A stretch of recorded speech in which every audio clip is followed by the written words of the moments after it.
So the next thing we're going to talk about is sensory function, and sensory, you only assess temperature when patients have a deep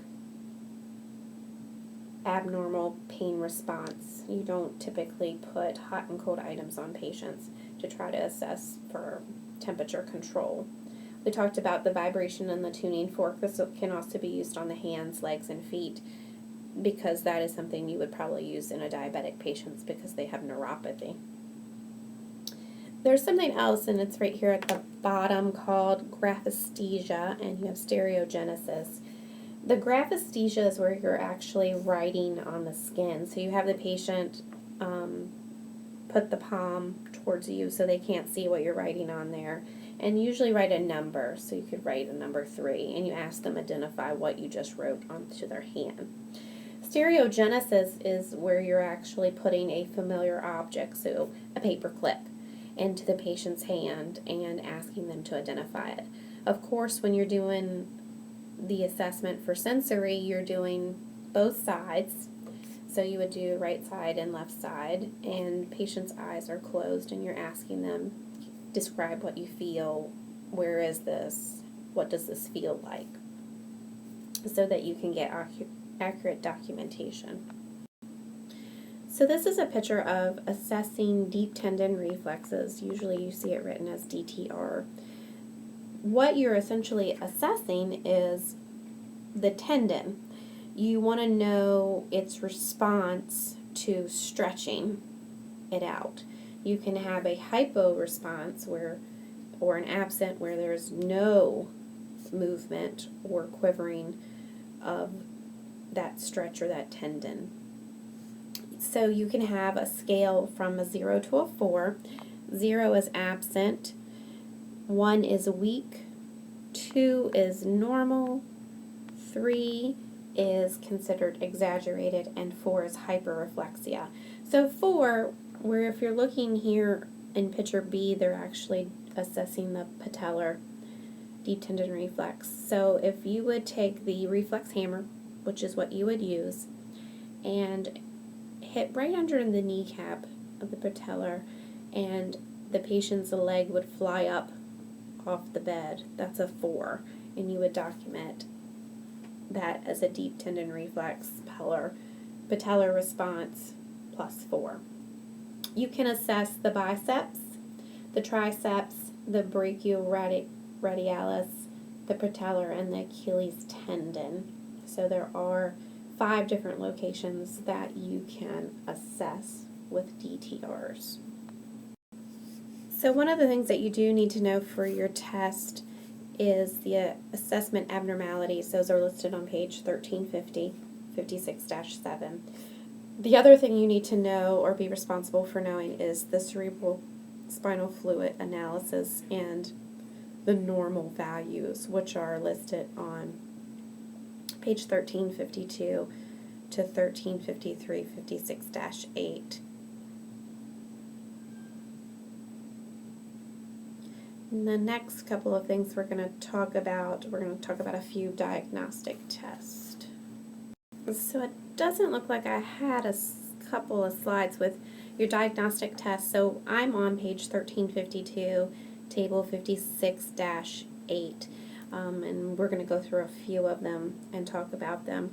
So one of the things that can be done as a neuro study is assessing cerebral spinal fluid. It's done by doing a lumbar puncture. You will also see it as an LP. What happens is the cerebral spinal fluid is aspirated by the needle, and it is inserted into either the L3-L4 space or L4-L5 space. As the nurse, it's your responsibility to make sure the patient has no signs and symptoms of increased intracranial pressure, because you're just going to cause more intracranial pressure by doing the lumbar puncture. You also want to make sure that the patient maintains a lateral recumbent position. This opens up the spinal area so the fluid can be extracted. It is strict aseptic technique. It is done by the physician. You we'll have to label the spinal fluid, and this is one of the fluids that actually have to be hand carried down to the lab. They can't be shipped in the tube system or anything like that. You need to encourage fluids after the procedure. You want to monitor neurological signs and vital signs and give any kind of analgesics if needed. The next test we're going to talk about is the cerebral angiograph. This test is a series of x-rays of the intracranial and extracranial blood vessels.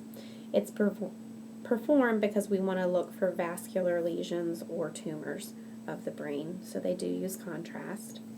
Before the procedure, you need to assess the patient for any stroke risk.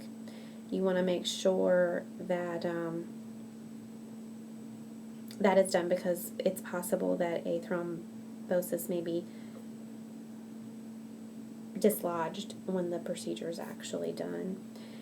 So they're going to be NPO. You would hold the prior meal. They may have a hot, flushy feeling of the head and neck when the contrast dye is injected.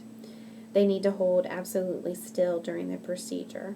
After the procedure, you're going to monitor the neurological signs and vital signs every 15 to 30 minutes for the first 2 hours, then every hour for the next 6, then every 2 hours for a 24-hour period. They need to stay on bed rest and the patient until the patient is alert and vital signs are stable, and make sure that there are no neurological changes that occur. So I just added a slide. I just want to make sure that the next thing we talk about is an MRA, which is similar to the MRI. The thing with the MRA is we're actually looking at the blood flow to the arteries. So in this case, we're looking at the blood flow to the arteries in the brain. The other test, which is right underneath the MRA on page 1352, is something called a PET test. What this test is actually looking at is metabolic activity of the brain. So you're assessing cell death or damage. They do use radioactive material that shows up as a bright spot on the actual test itself. They use this if we're trying to diagnose patients with strokes, Alzheimer's, seizure disorders, Parkinson's, or tumors. As far as nursing responsibility, they need to have 2 IV lines, instruct the patient not to take any sedatives or tranquilizers, and they need to empty their bladder. The next test we're going to talk about is a myelogram. This is an x-ray of the actual spinal cord and vertebral column. They inject contrast dye into the subarachnoid space to detect spinal lesions. What are your nursing responsibilities? Nursing responsibilities prior to the test is to administer a sedative. They need to empty their bladder, and the patient's on a tilt table during the test, and a tilt table is kind of this round table that they're on, so it does move, and they need to know that because it's going to be kind of an awkward sensation that they'll feel. Post-procedure, they need to lay flat for a few hours. You need to encourage fluid. Anytime you have a procedure done where they inject dye or give them dye, you need to have them drink. Monitor neurological status, vital signs. We need to make sure that they don't have, or we need to let them know that they may have a headache and some nausea and vomiting, and that's just a lot of times from being on the tilt table itself. The next study is actually on page 1353, the EEG, or electroencephalograph. I always think of this study as Medusa. If you guys don't know who Medusa is, she's this mythical lady whose hair is nothing but snakes. And that's what this test reminds me of, because it's all these little electrodes stuck to the scalp to evaluate someone who's been having maybe seizures. And the other reason that they would also use this test is if there is someone who comes in and there's maybe in a really bad car accident or something happened and they're not breathing, they're on life support, and they would use the EEG to measure and document the brain death, and that would be documentation that they would have, so they would go to the family and say to the family, there's absolutely no brain activity, what are your wishes? And it could be that the family would say, well, let's remove all the life support and tubes and everything because there's nothing more that can be done, and that patient would become a comfort care patient. This is a non-invasive test. Last couple of tests I'm going to talk about is the EMG. This is the electromyogram. This is actually done along with a nerve conduction study. You're looking at the nerve and skeletal muscles. This is an invasive test because they actually insert needles into the muscle and the peripheral nerve. They're looking for peripheral nerve disease. So you need to inform the patient that there is pain and discomfort. It's not a pleasant test to have done. The next study we're going to talk about is the carotid duplex study. So this is where they put a probe into the carotid artery and slowly move it along the course of the common artery. We're looking for blood viscosity, increased blood flow. Viscosity can indicate stenosis of a vessel. Explain the procedure to the patient. It's actually a non-invasive type test. I'm sorry, I think I told you that the probe is placed in the carotid artery. It is not, it's placed over it. It's an ultrasound type study.